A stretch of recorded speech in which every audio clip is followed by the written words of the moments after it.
A barrage of missiles streaked across the night sky over the Middle East, their fiery trails illuminating the desert horizon from launch sites deep in Iranian territory. Sirens wailed in Israeli cities as air raid alerts pierced the calm, sending millions scrambling to bomb shelters. Explosions echoed through the Jordan Valley, where interceptors from Israel's Iron Dome and David's Sling systems lit up the darkness in a symphony of defense. 50 ballistic missiles, according to initial reports, targeted key Israeli military installations and nearby U.S. assets stationed in the region. The attack came without formal warning, catching regional defenses on high alert amid escalating tensions. Iranian state media broadcast footage of the launches from mobile platforms in western Iran, claiming precision strikes on high-value assets. The ground shook in targeted zones, with debris raining down on reinforced bunkers and radar arrays. This was not simply a missile barrage. It was a direct challenge to the air superiority of two allied powers. Iranian officials claimed the strikes hit their intended marks with devastating accuracy. According to Iranian state media, the 50 missiles, primarily Fateh 110 and Zulfiqar variants, were launched in coordinated salvos from underground silos near Kermanshah province. Military spokesmen stated the primary targets included Nevatim Airbase in southern Israel, home to F-35 stealth fighters, and the radar installations at Mount Hermon overlooking the Golan Heights. Iranian Revolutionary Guard commanders asserted that secondary aims struck U.S. prepositioned equipment depots near Amman, Jordan, disrupting logistics for American forces.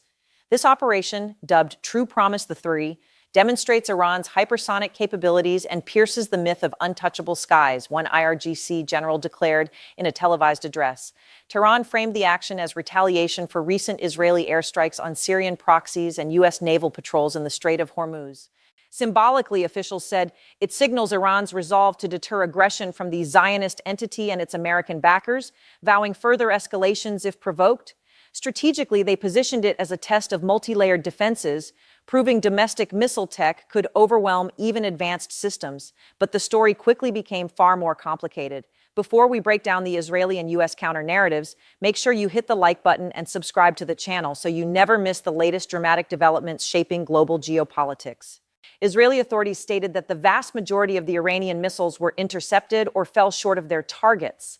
According to the Israel Defense Forces, integrated air defenses, including Iron Dome for short-range threats, David Sling for medium-range ballistic missiles, and Arrow 3 for exo-atmospheric intercepts, neutralized 48 out of 50 incoming projectiles. IDF spokesman reported minimal damage. A single hangar at Nevatim sustained shrapnel hits with no aircraft losses, and U.S. assets in Jordan remained untouched, protected by Patriot batteries and THAAD systems.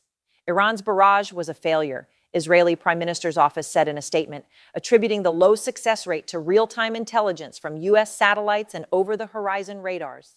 On the U.S. side, Pentagon officials confirmed no American personnel or equipment were struck, crediting joint exercises that enhanced radar fusion, where data from multiple sensors merges to track hypersonic speeds up to Mach 5.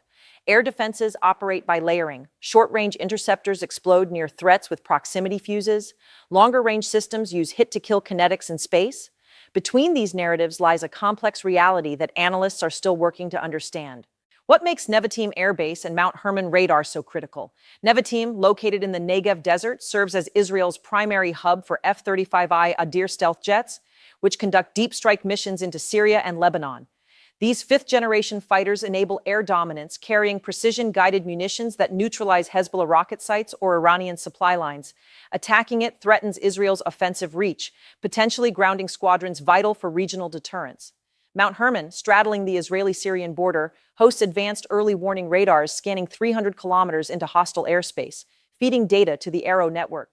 Disrupting these arrays blinds defenses against mass salvos from Yemen's Houthis or Iraq's militias. U.S. assets nearby, including fuel depots in Jordan, sustain rapid deployment of carrier strike groups from the eastern Mediterranean. Striking them signals vulnerability in the CENTCOM posture, which relies on these nodes for countering Iran-backed groups. This connects directly to the broader U.S.-Israel-Iran shadow war, where Tehran tests red lines post-October 2023 Hamas attacks. The message was clear. Iran is willing to escalate beyond proxies to direct confrontation. Immediate military reactions unfolded swiftly across the theater. Israeli jets scrambled within minutes, conducting retaliatory strikes on IRGC missile depots near Tehran, destroying an estimated 20 launchers, according to IDF reports. U.S. Navy destroyers in the Red Sea activated Aegis systems, downing 2 stray projectiles and positioning for preemptive patrols. Regional governments responded with a mix of condemnation and caution. Saudi Arabia decried the attack as reckless adventurism, quietly sharing radar data with Israel, while Jordan intercepted debris over its airspace and bolstered its F-16 fleet. Egypt warned of Strait of Hormuz disruptions, evacuating Suez Canal patrols. Global markets reacted sharply. Oil prices surged 8% overnight to $92 per barrel as Brent crude traders priced in Hormuz closure risks. That spike in energy costs has consequences far beyond pumps. European natural gas futures climbed 12%, inflating inflation fears in Germany and Italy. Diplomatic channels ignited with international pressure. The UN Security Council convened an emergency session where France and the UK urged de-escalation. Russia vetoed a condemnation resolution blaming NATO aggression. China called for restraint, eyeing its Iranian oil imports. Domestic political reaction in the United States intensified partisan divides. Congressional Republicans hailed the defenses as proof of strong alliances, pushing for $15 billion in extra Iron Dome funding. Democrats, led by Senate figures, demanded briefings on Biden's Iran policy, citing 15% polling drops on foreign affairs. That domestic heat has consequences far beyond Washington. Iranian officials maintain that the 50-missile barrage achieved strategic hits on Israeli air power and U.S. logistics, piercing allied defenses. Israeli and U.S. authorities maintain that nearly all were intercepted, inflicting negligible damage and exposing Iran's technical limits. This incident slots into the fragile balance of the Israel-Iran proxy war, now spilling into open skies. Tehran's strike tests the credibility of U.S. security guarantees, especially after recent Yemen intercepts strained munition stocks. Jerusalem's reprisals risk widening the front to Lebanon, where Hezbollah holds 150,000 rockets. Washington faces a bind.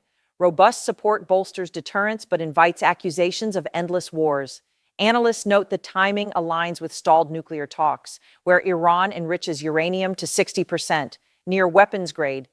Each side calibrates for pain thresholds, avoiding all-out war yet eroding restraints. Will this missile exchange remain an isolated incident? Or is it the beginning of something far larger? Stay tuned for further updates as this situation continues to develop. And don't forget to like and subscribe so you never miss the latest dramatic geopolitical developments shaping the world.